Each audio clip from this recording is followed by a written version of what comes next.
प्रणाम, स्वागत करती हूँ अपने फेसबुक पेज पर। और आज आप लोग के बीच में मैं एक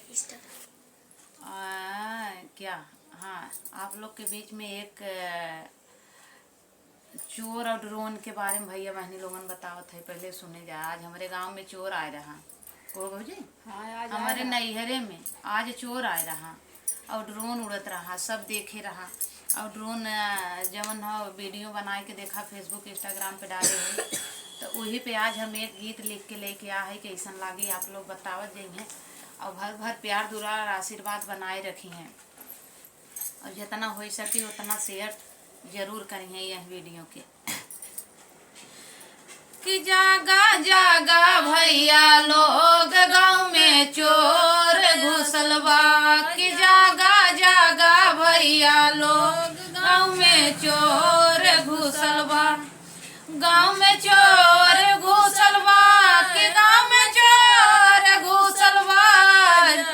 कि जागा जागा भैया लोग, ऊपरा ड्रोन उड़त बा।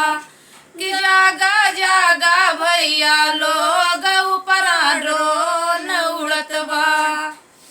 ऊपरा ड्रोन उड़त बा, कि नीचवा चोर घुसत बा। कि जागा जागा भैया लोग, गाँव में ड्रोन उड़त बा। कि जागा जागा भैया लोग, गाँव में चोर घुसल बा।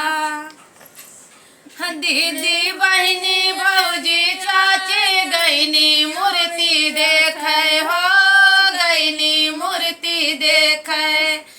दीदी बहनी भौजी चाची गईनी मूर्ति देखे हो, गईनी मूर्ति देखे। हयतन में लुट गए सब गहनवा, ऊपरा ड्रोन उड़त बा। कि यतन में लुट गए सब गहनवा, ऊपरा ड्रोन उड़त बा। कि ऊपरा ड्रोन उड़त बा, कि ऊपरा ड्रोन उड़त बा। कि यतन में लुट गए सारा गहनवा, घर में चोर घुसल बा। कि यतन में लुट गए सारा गहनवा, गाँव में चोर घुसल बा।